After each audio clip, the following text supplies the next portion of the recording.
Hello, and welcome to this episode of the Five Journeys podcast, Live Like You Matter. I'm Dr. Wendy Trudeau. My co-host is Dr. Edward Levitan. And I'm always saying this, but our guest today is Dr. David Perlmutter, and I am so psyched to interview him. Me too. Well, I'm psyched to be here. Delighted. So let me tell our listeners, I don't know who'd be listening to our podcast who wouldn't know about you, but let me tell anyone who's listening, he's a board certified neurologist. He's a fellow of the American College of Nutrition. He's a frequent lecturer at symposia sponsored by institutions including the World Bank, Yale, Harvard. He serves as an associate professor at the University of Miami, Miller School of Medicine. I've seen him speak. He's brilliant. He's also a 5 times New York Times bestselling author who has published books such as Brainwash, Grain Brain, Brain Maker, and his latest book, Drop Acid. So, of course, you have to tell us, how'd you come up with that title? And welcome. Well, no, first I got to tell everybody that I'm a groupie. Yes, I'm a groupie of Alethio, and he's a groupie of yeah, definitely. Well, there you go. The title came from, we wanted something snappy, attention-getting, and it has to do with dropping acid. The specific acid we're talking about is something called uric acid, which is, what we all learned about in relationship to things like gout and kidney stones. And now we know, brand new research that was just published in 1898 reveals that uric acid is a much bigger consideration than just related to the gout in your big toe and kidney stones. So it's a fascinating story. It's beyond that. What I find so intriguing about it is it opens the door to have a new lever to pull in terms of helping people regain their metabolic health. So let's talk about that. What is uric acid? Do you look like you had a question, Ed, before we jump in? No, I'm just excited too. Well, we've already jumped in as well. So uric acid is, we've previously considered to be sort of a metabolic end product or waste product, that when we would digest certain things like the DNA and RNA in the foods we would eat, for example, that became what are called purines, that ultimately that would form this acid called uric acid, and it would accumulate, and we would ultimately excrete it through the kidneys. And, you guys learned it, I learned it, and if it wasn't excreted appropriately or in good enough quantity, we would develop these crystals that would form in various parts of our bodies, like the toe, like actually the coronary arteries, and even the prostate gland. That's kind of new information. So we considered it the end product. We didn't pay it much heed. Maybe we spent one lecture in pharmacology to learn how to get rid of uric acid, for crying out loud. But we now recognize that we've known for a while, for decades, that we see it elevated in conjunction, in association with things like hypertension, insulin resistance, full-blown type 2 diabetes, and other metabolic issues. And we thought, well, isn't that interesting that uric acid happens to be elevated in these conditions? Therefore, these people are at risk for gout. But in more recent years, we've learned that it isn't just happening to be elevated in these individuals. It's actually playing a role in causing the very metabolic issues that I just mentioned. So one study that came out of a paper that came out of a collaborative study from Japanese and Turkish researchers called, the title says a lot, uric acid in metabolic syndrome, from innocent bystander to a central player. And that is a major shift in how we conceptualize uric acid, that it's not just happening to be elevated, but it's actually leading to these issues that we dreadfully fear, that we really recognize are playing such a central role in chronic degenerative conditions that the World Health Organization is telling us are the number one cause of death on our planet right now. Not COVID, not trauma, not war. It's the chronic degenerative conditions, the diabetes, the Alzheimer's, the coronary artery disease, et cetera. These are at their core caused by metabolic mayhem, if you will. And now we recognize that uric acid is playing a functional role in leading to that metabolic mayhem. Therefore, we should ask ourselves, well, why is uric acid so elevated these days? Number one, and once we understand that, then how do we implement strategies to help people bring their uric acid levels down to better levels, to safer levels. We had said to people over the years that, a normal uric acid level is anything under 7 milligrams per deciliter. But again, that number was derived in the context of gout, meaning that above 7, you are at much higher risk for gout. Above 7, uric acid tends to precipitate in the blood and form the very crystals that lead to things like gout, et cetera. But now we know that our goal should be actually much lower levels of uric acid, below 5.5. Above 5.5, we start to get into various mechanisms that are dangerous to the human body. And we'll talk about those in specific from the perspective of they're really cool, A, and B, we can do things to help in those mechanisms that can help people be healthier. I have a million questions. I have a million questions, but go for it. All right. Age before beauty, I guess. So you referenced now. You kind of referenced this is a problem now. Has it always been a problem? We just didn't recognize it, or is there something in our environment that's altering our response to uric acid and making it much more harmful, prevalent? Well, the response to the elevation of uric acid is nothing new. I mean, that's a genetically programmed part of our physiology. And we'll get back to that in just a moment because it actually is a survival mechanism. Who knew? But the sudden elevation of uric acid that we see began around the 1920s when we began dramatically increasing the amount of sugar in our diets. Traditionally, if you were trained to help somebody from a nutritional perspective, to give them tools to lower their uric acid, you would put them on what's called a low purine diet. And to this day, when you go on the websites of some of the very popular so-called clinics that have fancy names, you'll see them emphasize that, low purine diet is the way to go for a gout patient. Well, we're now even seeing those websites start to talk about sugar, and in particular, the sugar fructose. Fructose is directly metabolized through the action of several enzymes, most importantly fructokinase, to become uric acid. That's the end product of fructose metabolism in your body. It follows the exact same metabolic pathway as alcohol. So both alcohol and fructose undergo several transformations to become uric acid. The purine, by virtue of the foods that we eat or the breakdown of our own tissues, is a bit of a different pathway. But interestingly, and we'll get to this also as well, we're going to have a lot to check off later on. The final step enzymatically is the action of an enzyme called xanthine oxidase. So that if you can block or slow down this enzyme xanthine oxidase, you will lower uric acid. That's where the gout drugs work.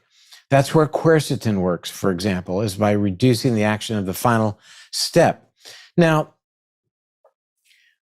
to answer your question, I'm not sure you meant to pose it this way, but it does open a door for me. And that is, why does it happen? I mean, why does uric acid do all of these things when it's elevated in human physiology? And that is because elevation of uric acid, strangely, is a survival mechanism. When uric acid is elevated, it became a survival mechanism for our very distant ancestors. We used to have enzymes in our bodies called uricase. When I say we, our ancestors, our primate ancestors had uricase enzymes such that when they would form uric acid in their bodies, then ultimately uricase enzyme would break it down into something called urea and allantoin. But around 14 to 18 million years ago, during a time of food scarcity, there was a very powerful selection pressure on our ancestors to select out those who could survive on minimal amounts of food and to a lesser extent, minimal amounts of water. And it turns out that having higher uric acid was a good thing for them. So this was a population then that selected for higher levels of uric acid, such that with time, the uricase enzyme, basically suite of enzymes, actually disappeared in those who survived. Having a higher uric acid was a superpower for our ancestors. Why? Because it caused them to make a little bit more body fat. It caused them to reduce the oxidation or the utilization of body fat as a fuel. It caused them to raise their blood pressure during times of water scarcity, led them to be a little bit more insulin resistant such that they would have a slightly higher level of blood sugar, such that they could power their brains during times of food scarcity and find food and avoid being eaten by other animals, what we call starvation and predation. They could avoid those things because they were able to power their brains. So in the context of our distant ancestors, having this higher level of uric acid was good as survival mechanism because they raised their blood pressure, made them fatter, made them insulin resistant. And in the context of today, when we have this mismatch, we don't have food and water scarcity, raising our blood pressure, raising our blood lipids, raising our body fat, reducing mitochondrial functions so that we don't burn as much energy, reducing oxidation of fat as a fuel source. These are not good things. These are things that, are at the center of metabolic syndrome, and therefore at the center of, as mentioned earlier, the most common causes of death on our planet today. So we have to look at insulin resistance and becoming hypertensive and diabetic in the context of our ancestors. That was a good thing. Who knew that on your podcast today, I'd be saying diabetes is a good thing in the context of our ancestors. Today, of course, it's pretty much the center of so much evil as it relates to other things, heart disease, some forms of cancer, and as much as quadrupling an individual's risk for developing Alzheimer's, a disease for which we have no meaningful treatment, affecting 6 million Americans around today, and that number expected to go up dramatically in the next 8 years as we move towards 2030. But that said, that's the overview of why we're in the fix that we are, because we're suffering the consequences of what we call an environmental evolutionary mismatch.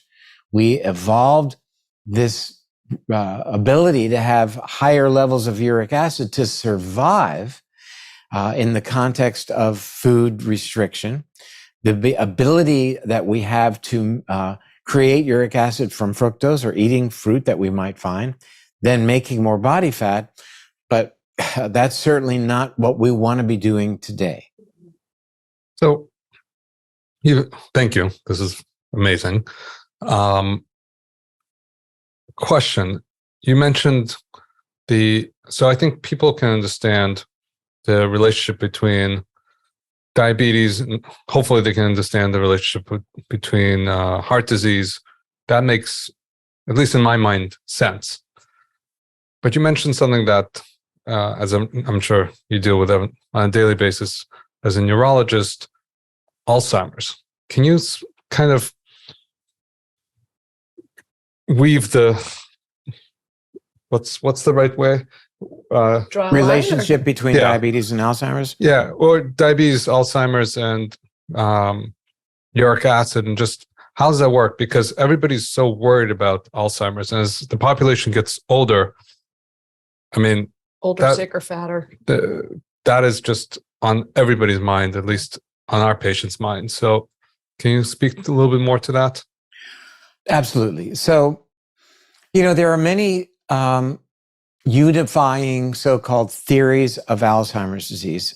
Some would have you believe that Alzheimer's is simply the manifestation of the accumulation of a particular protein in the brain that is called beta amyloid. Therefore, if we can rid the brain of beta amyloid or reduce its production, why that might be something really very valuable. And I think this amyloid hypothesis has really now been aggressively questioned because we recognize that hanging our hats on one idea here, we are kind of molded to appreciate that approach because it lends itself quite handily to the production of a single pharmaceutical intervention based upon whatever that paradigm may be. And that has failed dramatically. And that has failed in a heart-wrenching way for families of Alzheimer's patients and for clinicians dealing with Alzheimer's trying to treat patients using so-called monotherapy. We don't have a pharmaceutical fix for Alzheimer's today. So we have to ask ourselves, well, who's getting Alzheimer's? Who's at higher risk? We know, for example, that 2/3 of Alzheimer's patients are women. And that should cause us to explore, for example, are there hormonal influences that differentiate between men and women that might explain it? Are there other things that are carried on the X versus Y chromosome, for example, that may be at play here that are underlying this incredible disparity that women are 50% more involved with Alzheimer's than are men? Unfortunately, as I will digress for a moment, that relationship doesn't get much attention. And we could, speculate why, because it's primarily a women's disease. We don't talk about it as much, but we should, from the perspective of women deserve it, number one. Number two, they're much more involved. And number three, there's some valuable information there if we would take the time to look. We know that diabetes, to get to the root of your question, having type 2 diabetes, by and large, a preventable disease, a disease based upon lifestyle choices, is associated with a dramatic increased risk for Alzheimer's, a disease for which we have no treatment. Having said that, we should ask ourselves, well, what can we do in the first place to prevent ourselves or reduce our risk for becoming diabetic, since it seems to be so strongly associated? And that is, again, something that doesn't get a lot of attention. We are bombarded by television commercials saying, I lowered my A1C below 7 because I'm taking XYZ drug. It's as if the population is being told and mesmerized to believe that you should live your life however you choose. And then when your A1C is above whatever that magic number may be, then we have something to fix that, to bring your A1C below 7, as if 6.5 is a reasonable goal. It is not. The risk for Alzheimer's begin at a level of 5.3 and 5.4, as published in the New England Journal of Medicine in 2013. So the whole notion of getting my A1C below 7 by taking this wonderful drug is kind of a perversion of reality in terms of what's best for people. Now, elevated blood sugar, by virtue of its ability ultimately to compromise how our bodies and specifically brain cells are able to respond to the hormone insulin, is very, very important. The important concept underlying Alzheimer's causation is one of what is called bioenergetics. And there are many other things we need to talk about. We know that inflammation, excessive free radicals are important as well. And yes, misfolded proteins are, of course, important. But really, a central player seems to be the bioenergetic theory. And this supposes that because of insulin resistance, the brain cells, which require glucose by and large to work day in and day out, and we can talk about how brain cells are able to utilize ketones perhaps later on. But primarily, the main source of fuel for brain cells remains glucose, either the glucose that is consumed in the diet or the glucose that our bodies are able to produce either by breaking down glycogen or de novo synthesis, what we call gluconeogenesis, whereby our liver is able to actually make glucose when we need it. Brain cells need glucose, and many important parts of the brain depend upon the functionality of insulin so that fuel can get in and power those brain cells. When brain cells are not powered appropriately, they don't work well, as would your car not work well if you gave it the wrong kind of fuel. Compromise the gasoline flow to your car engine, and it's not going to work well. Same thing happens in the brain. The problem is that when brain energetics, meaning the utilization of fuel, are compromised, ultimately, those cells will die. And that is certainly not a good thing. When we compromise energetics, we're compromised the function of the little energy factories in each and every brain cell called the mitochondria. And any given brain cell may have several thousand of these mitochondria that are depending upon fuel supply to create the currency of energy in the brain called ATP. But that said, this is the relationship then between the functionality of insulin and brain function and brain risk for degenerative disease. But it goes beyond just the brain energetics. In the brain, insulin, which we need to work, which we need to be sensitive to, is what we call a trophic hormone. It nurtures brain cells. If you take brain cells, human brain cells, and put them in a dish, if you want them to grow and function appropriately, you add insulin to the petri dish. And lo and behold, that will nurture the brain cells. So, we need to get away from just thinking about insulin in terms of its role, in terms of allowing glucose to get into the cell and therefore power the cell. It's a trophic hormone as well. And this is actually very, very important. And interestingly, just last week, a very important study came out of Germany demonstrating that individuals who are overweight, obese, and sedentary, meaning they don't do much, they don't exercise, they don't get around much, are generally at great risk for having insulin resistance in the brain. That can be easily quantified. How do you quantify that?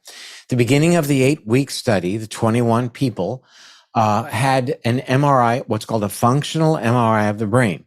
But prior to undergoing this brain scan, they shot some insulin in their noses, and then they were able to evaluate how the various parts of the brain were able to use the insulin and therefore work. When the brain cells work, they demand more blood supply. So they're basically measuring blood supply after people get insulin and seeing if insulin is working. And what they found was that these individuals were at risk for having multiple areas of the brain not respond very well to insulin, not able to utilize glucose. They were insulin resistant in their bodies and brains. The intervention then was really quite powerful. The intervention had these individuals, 21 individuals, 14 female, 7 male, exercise for 8 weeks. And then the researchers shot some insulin in their noses again and repeated their brain scans. And lo and behold, those areas that were not functioning as well came back online, meaning that their brains regained insulin sensitivity by this bizarre medicine they used called exercise. That exercise was able to restore insulin function in the brains of these people in whom it wasn't functioning very well. Mitochondrial function improved as well. Even cognitive function, as measured by a test called the Trails B test, where they have to draw a line between the number 1 and the letter A, the number 2, the letter B, and they time them. They had a dramatic improvement in their cognitive function on that study, just by virtue of the fact that they exercised. We know peripherally that exercise is really very handy in restoring insulin functionality as well, but now in the brain. So that's kind of a bit of a circuitous, but certainly long-winded answer to the question of how does it relate? How does glucose and diabetes and insulin functionality relate to the brain in terms of how your brain is working right now, but also in terms of an individual's long-term risk for developing brain degeneration, ultimately Alzheimer's itself. So you're saying you're having this radical, you're saying something really radical. You're saying that exercise can actually help prevent Alzheimer's disease. Completely well, that's radical. been demonstrated for quite some time. The epidemiologic studies have clearly demonstrated that people who are less sedentary have a dramatic, as much as 30% reduction in risk for developing a disease for which there is no treatment, Alzheimer's. That's been known for an awful long time. As a matter of fact, research from the University of Pittsburgh that came out about 14 or 15 years ago now demonstrated that in comparing two groups of elderly individuals, one group got a stretching program and one group got an actual aerobic exercise program to perform, that in the non-aerobic group, the stretching group, there was shrinkage over the course of 1 year of their hippocampus, their brain's memory center, whereas the hippocampus actually increased in size in the exercising age-matched group over the period of 1 year. The researcher was named Dr. Kirk Erickson. And what we know exercise does, in addition to now looking at the incredible results that were published this week with reference to insulin sensitivity, Exercise increases the production in the body of something called BDNF, brain-derived neurotrophic factor. And what BDNF does is it turns on the growth of new brain cells and also the connection of brain cells, how they communicate to each other. We call that synaptogenesis. It protects brain cells against trauma, and it's really something we want to have a lot of. So we've known that exercise increases BDNF for an awful long time. And that study now 14 years ago demonstrated that, here's the payoff. A bigger memory center, better cognitive, better executive function, better memory. My gosh, why doesn't everybody talk about that? Well, because we can't patent it, but what you hear about are, the wonderful new drug developments that are coming soon. Just hang on. Yes, there's something I'm going to tell all of your viewers they need to buy, and that is a new pair of sneakers. And I don't even think they use the term sneakers anymore. I don't know where that term came from, but a new pair. Go and buy some athletic equipment. You can walk, you can jog, you can bike, you can whatever. I understand the exercise, but as long as you don't say anything more radical, like what you put in your body, what you eat makes a difference, we're okay. We're getting to exercise is okay, but as long as you don't, whatever. That was my next comment is, it's so important. And, for a long time, we've been talking about aerobic exercise. And, I still pretty much hang my hat on that. But resistance as well. We know when we challenge our muscles that various things, we increase BDNF and cathepsin B, which also is a tonic for the brain. And, again, this is, as you just said, this isn't, we haven't even gotten to the nutrition part of our discussion yet. If we could end by saying to everybody, you really must exercise 6 days a week. Why not make it 7 days a week? And if you find it very difficult to walk to the mailbox, okay, walk halfway to the mailbox. Tomorrow you'll go the whole way to the mailbox. I'm not saying everybody needs to run a half marathon tomorrow. Find out what works for you. Get your heart rate up. A target might be at the number 180 minus your age, or who knows what kind of shape a person's in. Work with a trainer. But you got to get started. And it's not just to keep your body in shape. It's the most important thing you can do for your brain. We could end our podcast right now. That's a home run message that everybody needs to get. Yeah, that's amazing. I'm really struck by what you were talking about around uric acid, that some people are genetically more likely to become diabetics and gain weight and have heart disease. And yet it's like we're circling the drain, right? Because the standard American diet's going to make that more likely, but then you're genetically more likely. So it just keeps feeding itself. So I'd like to transition over to food because you do it every day, most of us. So from what you've said so far, my leap is, should most people who are either on the spectrum of diabetes, prediabetes, or have heart disease, should that be a keto style, high nutrient density vegetable content meal eating plan that's low in carbs? That's sort of what I get from what you said. Is that, yeah, can I make a big leap? So let's unpack a little bit, if we can, Wendy. The number of diabetic adults and pre-diabetic adults in America is a very, very small number. We're only talking about 45% of adults. I mean, it's incredible. So, we're talking about near 100 million individuals. And, the reality is, if you were to do any sort of more sophisticated testing than simply a morning fasting blood sugar on people, you'll find that, at least as it relates to insulin resistance, we're talking about, a lot of people and a lot of adolescents and even a lot of children. So it starts young. And, from the metabolic perspective, we've got to do everything we can to improve that, because if, these are individuals on the insulin resistance spectrum who are paving the way for what I just explained, issues related to the brain. And it's, diet is playing a fundamental role. We definitely need to be more involved in getting towards being in ketosis, a more ketogenic diet, recognize the incredible detrimental role that highly processed or ultra processed foods are having, or even minimally processed foods are having on our blood sugar, on our insulin response, on our insulin sensitivity. And, it's very unfortunate that this is not mainstream medicine. Mainstream medicine will say you're fine at, fasting blood sugar at 105. But what am I in the afternoon? What's my postprandial glucose? In other words, what's my glucose after I eat? And how would anyone ever know that? Well, there's a time and a place for wanting to go a little bit deeper. The time is now. The place, in my opinion, is everywhere. We need to get better metrics on adults to intercede at a time before they're even minimally insulin resistant and nip that in the bud. Because mainstream medicine functions such that they look upon it like pregnancy. Either you are or you're not. And that's, diabetes is not binary. Everything is not great until you suddenly have a fasting blood sugar of 120. Now everything's terrible. Or your A1C is suddenly 6 or above.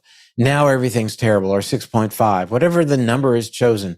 That once your A1C begins to creep up, or your insulin resistance begins to increase with time, or your fasting blood sugar increases. I haven't even gone to continuous glucose monitoring yet. We hopefully might have time to go to that. Yeah, that was good. But this is the order of the day, because the downstream manifestations of this blood sugar issue, insulin resistance issue, span every organ system in the body and are really at the root of our chronic degenerative issues, which are continuing to expand. Our life expectancy began to decline pre-COVID. Everybody says, well, yeah, COVID, everyone's dying, and that's why our average life expectancy is going down. Well, it began before there ever was a COVID. And, to consider that adolescents now, young people, can expect to live a shorter life than we did, that gets to what you guys mentioned a while ago about, some people being genetically disposed to having an elevated blood sugar, insulin resistance, diabetes, and even Alzheimer's. Yeah, while that's important, in my opinion, it's minimally important. There are polymorphisms that relate to Alzheimer's risk. I will grant that relate to higher risk for insulin resistance, that's for sure, that relates to even higher risk for having a higher uric acid level. I will grant you that.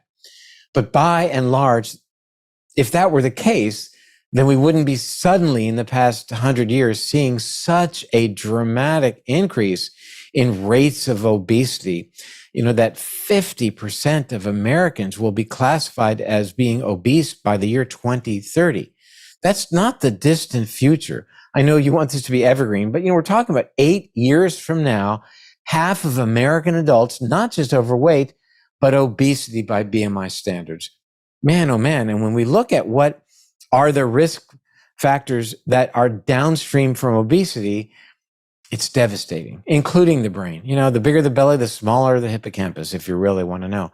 I have been on record as saying for a very long time that one of the most powerful and very sophisticated tools that we have for predicting Alzheimer's risk is a very expensive piece of machinery called a tape measure. Think about it. A tape measure. You put it around your waist, and right off the bat, you can determine to some degree what is your Alzheimer's risk. And with the proposition that half of adults will be obese 8 years from now in America, it's worrisome, that's for sure. Because our shared brain bank, our shared cognitive ability as a nation is threatened by this statistic.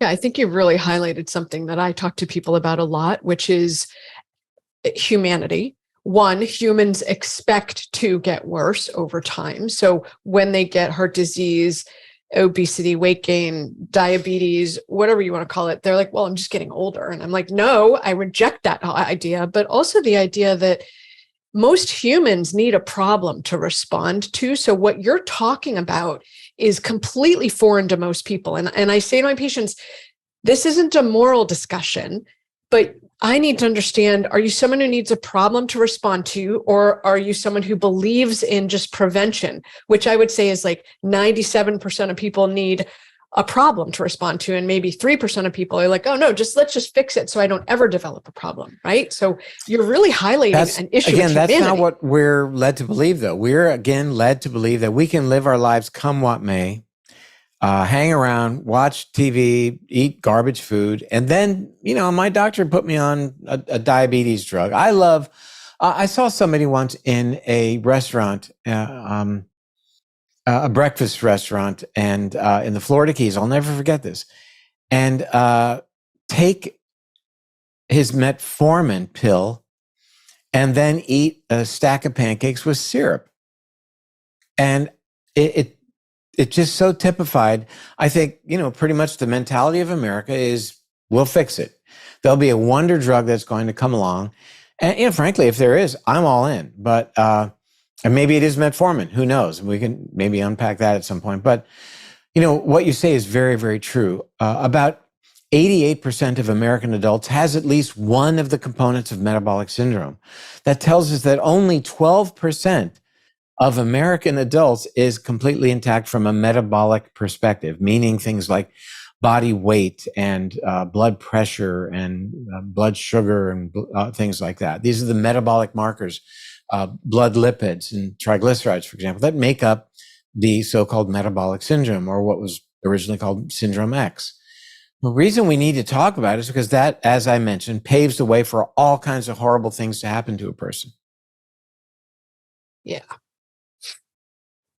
No, yeah. I just go back to thinking about, just to be technical, you can do all of those things. You can abuse your body. You can fail to sleep, fail to move, eat the standard American diet. You just can't do that and expect to live a vital, healthy, vibrant life for many, many years. What you can expect is a course of decline, but you can do that. You just can't do that and be vital. That's all. And then wonder why it is that you're failing, and why.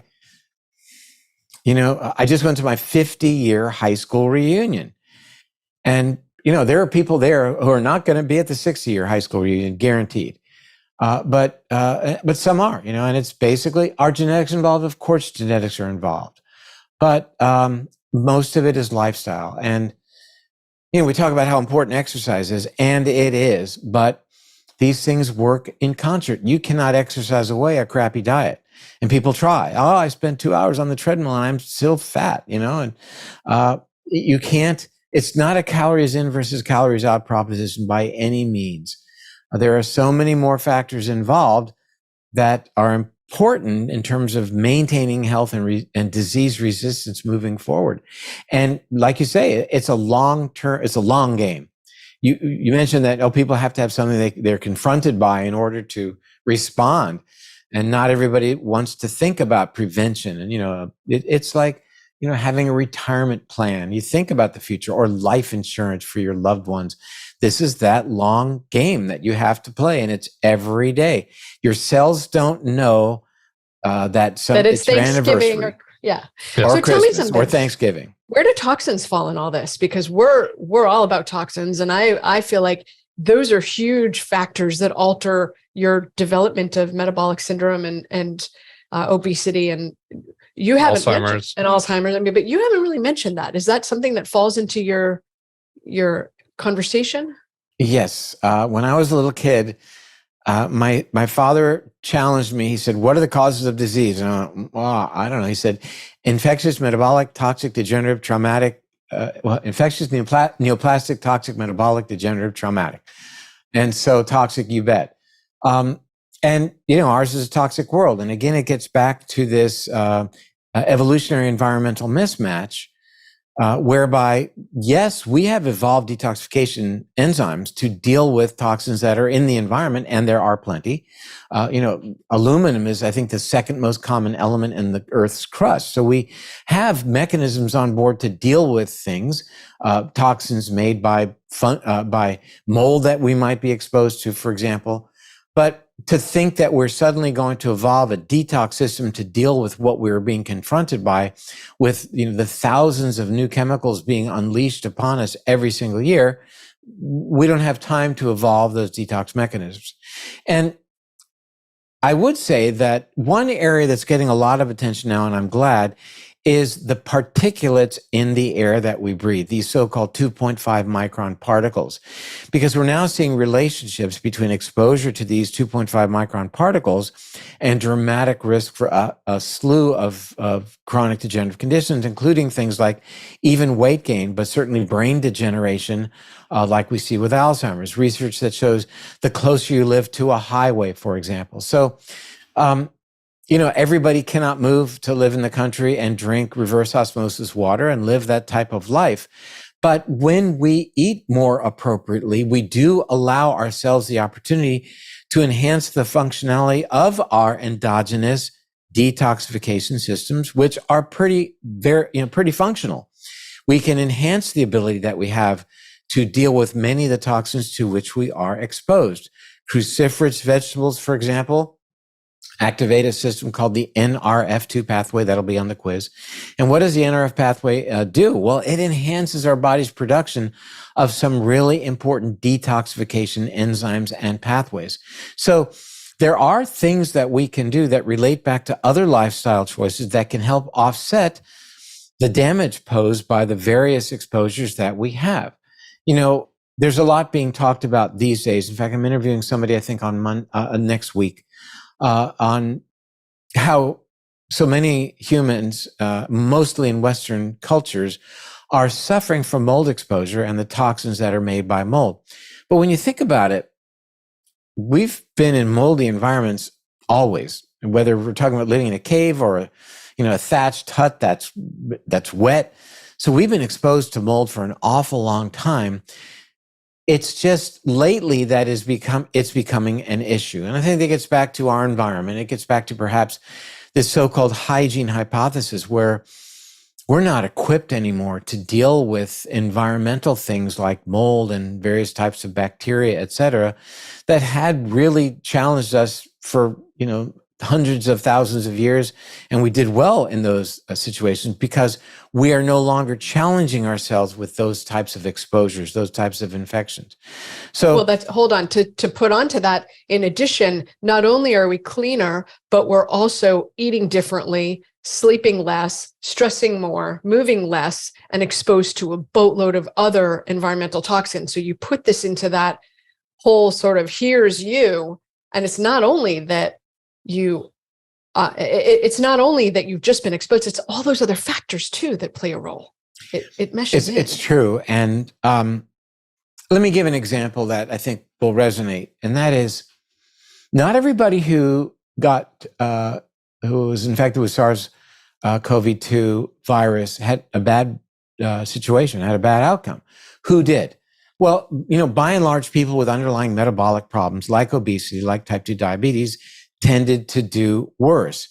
And those are individuals whose bodies are chronically in a state of immune dysregulation, have higher levels of inflammation, for example, and their ability to respond in a balanced way to a challenge to the immune system is compromised. They suffer from a degree of what we call immunosenescence, whereby their immune systems are older, senescent, and less able to mount an appropriate response. And the default is increasing inflammation. Hence, the so-called cytokine storm, for example, that can be a lethal event where individuals get with COVID-19 suddenly have an explosion of inflammation in their bodies, damaging their heart, their lungs, other organs, and that can be a fatal event.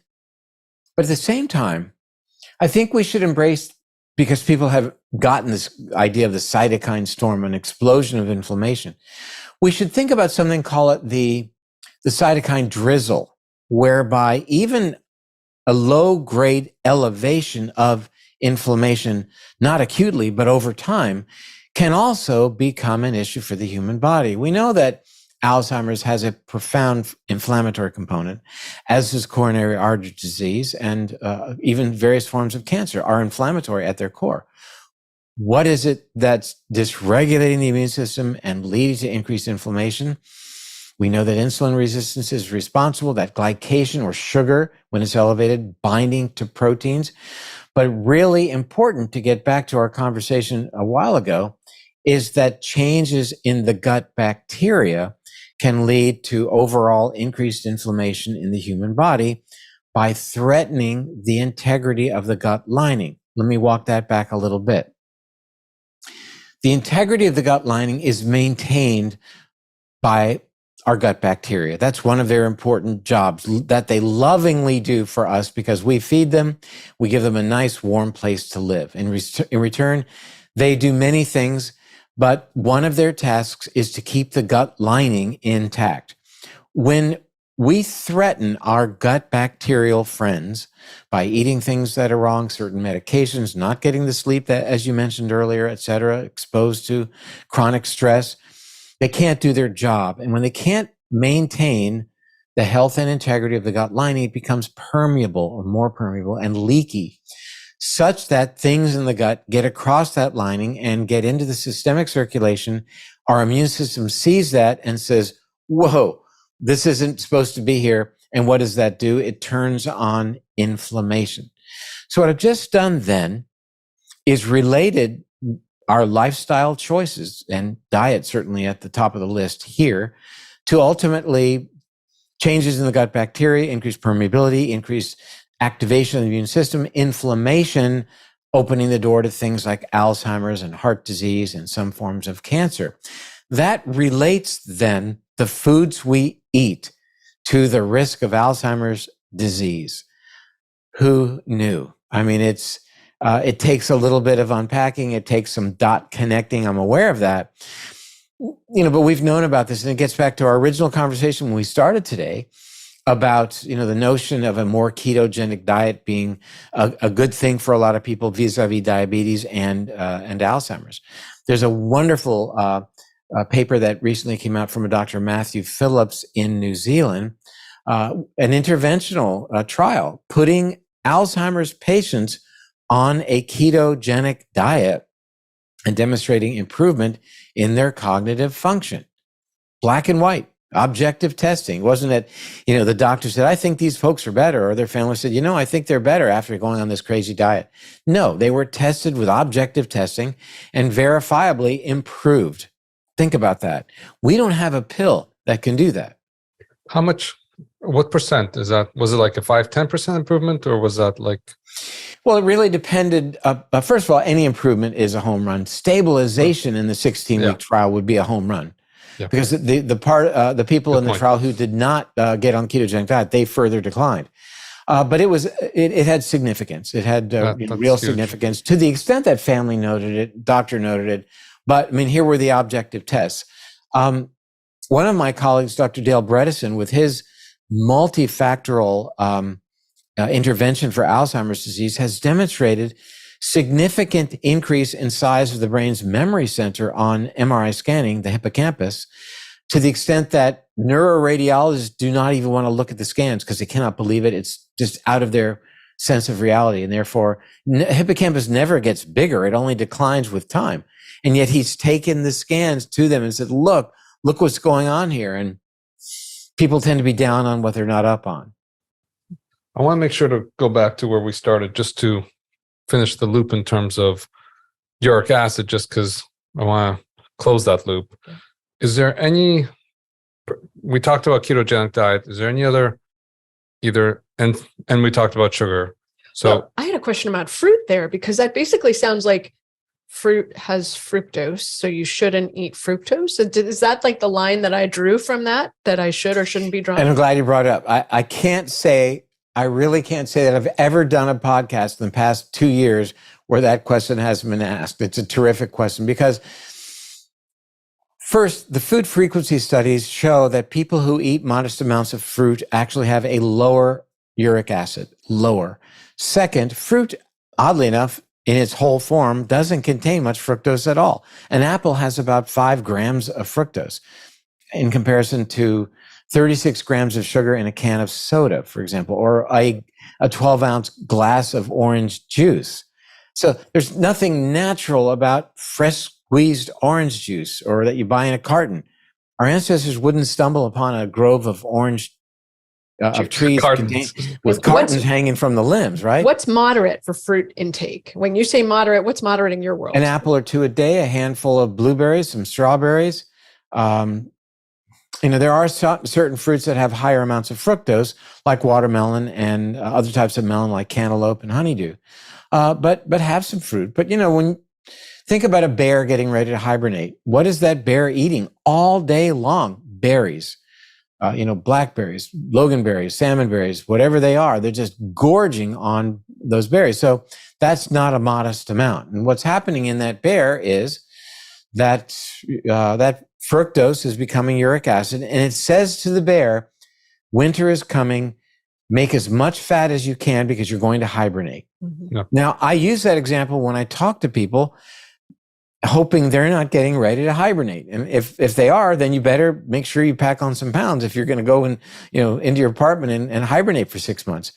Obviously, it's a bit of a joke, but it really gets to some very, very fundamental mechanisms, because that level of elevation of uric acid that people have and that bears have, people have day in and day out, bears have as they're preparing to hibernate, that elevated uric acid inhibits an important enzyme pathway in the human body called AMPK.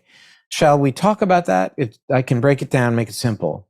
Yeah. Definitely. And also you had a question too that I jumped in It's over. all good. I want to make sure. We're going we're going. Okay. All right. We're weaving. So uric acid in our physiology can be broken down by AMP kinase. So that can be what helps to break uric acid down. Actually, it's not the uric acid. It's actually the AMP part of uric acid's metabolism, to be fair. So when fructose is initially treated by its enzyme fructokinase, ATP, which is an energy molecule, is ultimately broken down to ADP, adenosine diphosphate, and ultimately to AMP. So the question is, how is AMP dealt with? Well, AMP, when it's broken down by this AMP kinase, and people will hear about that, so we'll talk about AMP kinase. There are YouTube videos about it. When that happens, AMP kinase activation, to break it down, does some important things. It tells our bodies that the hunting is good. And it says, we don't need to turn on the production of glucose in your body. So it helps keep glucose under control. It reduces appetite. It helps with cellular breakdown, so we can rid our bodies of accumulation of debris. And it helps the body use fat as a fuel source. All that sounds really good, doesn't it? And so we really want to keep our AMPK lit up, because when AMPK is active, we're going to be thinner, we're going to have better blood sugar, we're going to just generally feel pretty well. But it turns out that AMPK has an evil twin. Who knew? And this is AMP deaminase. And it's AMP deaminase that is dealing with this adenosine monophosphate, the breakdown product of fructose metabolism. And when AMPD is activated, then it tells the body, whoa, make fat, store fat, make sugar, decrease your mitochondrial function so your energy burn is less to get ready for winter or food scarcity, as the case may be. Uric acid elevation turns off the good guy, the AMP kinase, and favors AMP deaminase. So that's one of the ways by which uric acid is so influential in our metabolism. It's basically telling us to prepare for either hibernation or for upcoming food scarcity. And that's why we've really got to do everything we can to not elevate uric acid in our bodies. Now, the big player, if you ask me what are the top 5 things to think about in terms of elevating uric acid, first would be fructose. Second would be a sugar called fructose. And third would be fructose. Fourth would be purine-rich foods like organ meats. And 5 would be alcohol. What I'm saying is, it's all about the sugar in our diets. Table sugar is 50% fructose. Sucrose, table sugar, is half glucose, half fructose. The fructose that we get packaged with fiber and vitamin C, which aids in uric acid excretion in the form of fruit, is great. Eat an apple a day, eat a couple of apples a day. Wonderful. Now, you don't want to spend your whole day eating berries like a bear, but some fruit on the table is great. Purine-rich vegetables, cruciferous vegetables, have a lot of purines. Eat them all day long. It's totally fine. There's great fiber.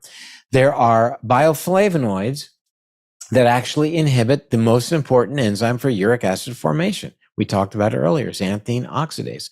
So things like quercetin and luteolin are powerful in terms of reducing the body's uric acid. One study done in England looked at, I think, 22 young men with mild elevation of their uric acid, put them on 500 milligrams of quercetin a day.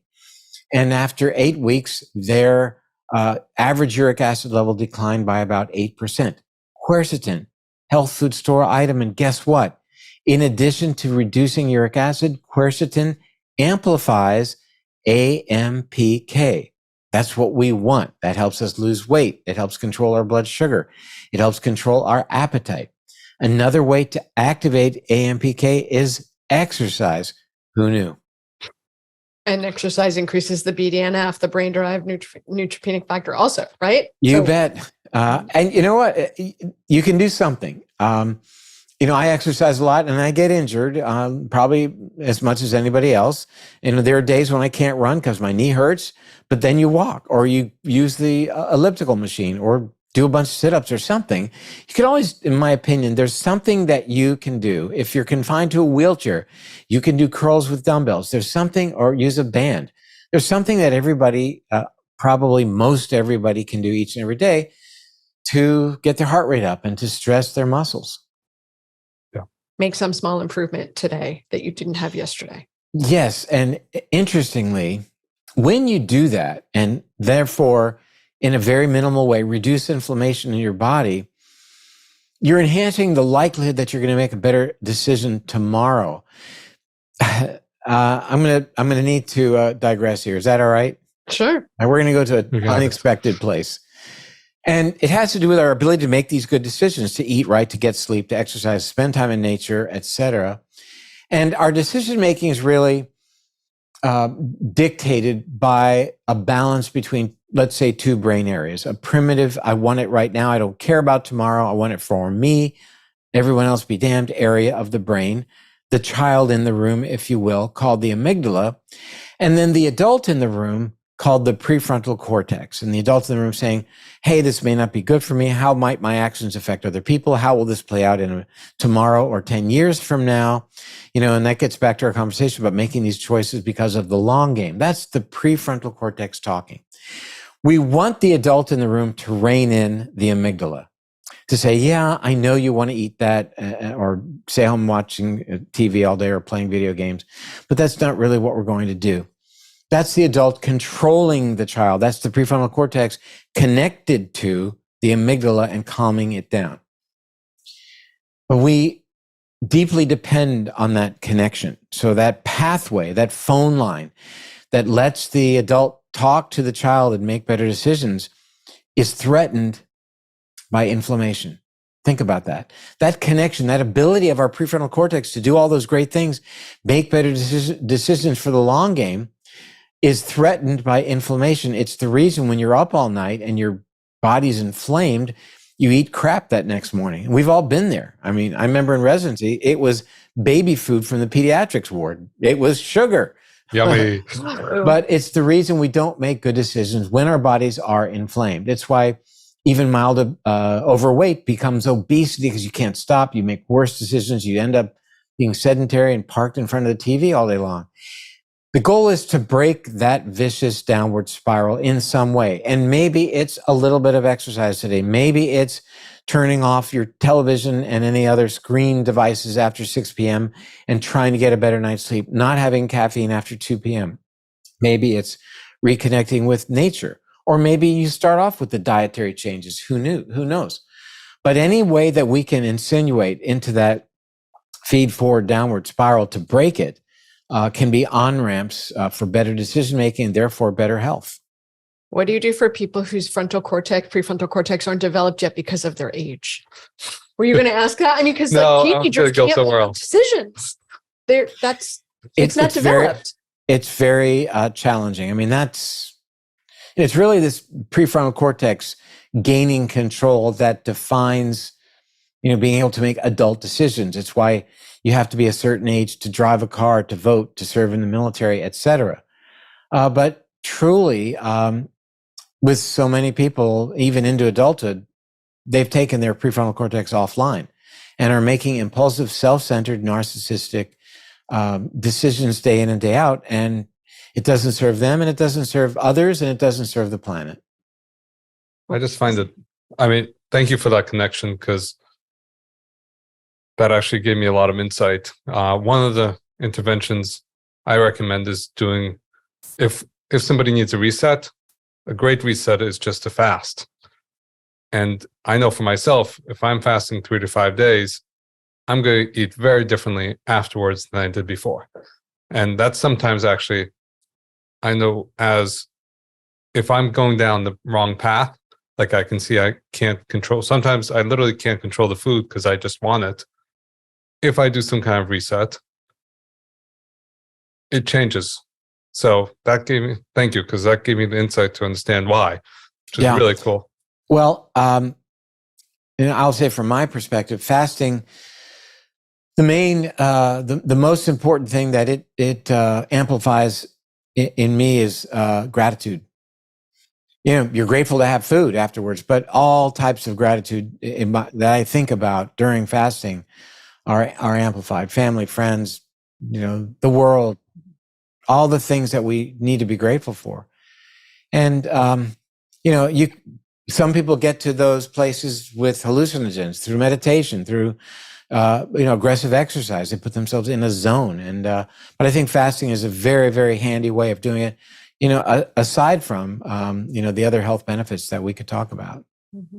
Yeah, no, I thank you for bringing up the gratitude, because it's just makes time slow down and gives you time to reflect. And you bet it's so important in this world where we're just going 1,000 miles an hour super fast and trying to do whatever we do. And even the people that are exercising so much, sometimes it becomes a routine. So breaking a cycle and just pausing. You bet. Is there anything we didn't ask you that we should ask you? You want to make sure you say before, as we're drawing to a close? There's tons to talk about. Yeah, I'm like, I don't want to stop, but it is our time. I don't know where we would go with this. Let me just maybe make more mention about the uric acid connection. So just so people can, because I think that was supposed to be the topic of the day. Again, so uric acid is playing a role in our metabolic health.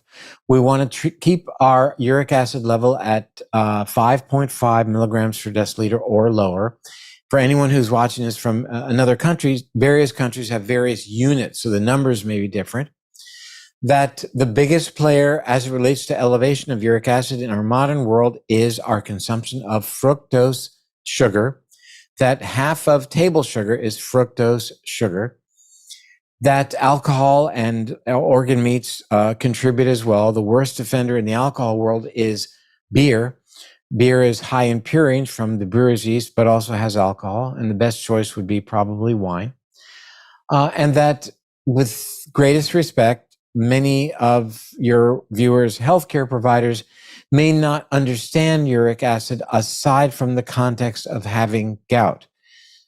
It's the new kid on the block. I recognize that, but I'm very buoyed to see the number of research studies coming out that talk about uric acid control as it relates to metabolic health, and the number of doctors and healthcare providers who are talking about it now in their podcasts, their forums, their online, their postings, et cetera. So it's really starting to gain traction now. And, it's not going to be the end all, but it becomes another tool in the toolbox. And it's something that people can easily be made aware of. It's something you could test at home, just like you could test your blood sugar. So, those are the key points on uric acid. No, appreciate it. Awesome. Where can people find you? Yes. drperlmutter.com is my website, drperlmutter.com. That's probably the best place to start. That then segues to Instagram and Facebook. And The Empowering Neurologist is my podcast, The Empowering Neurologist.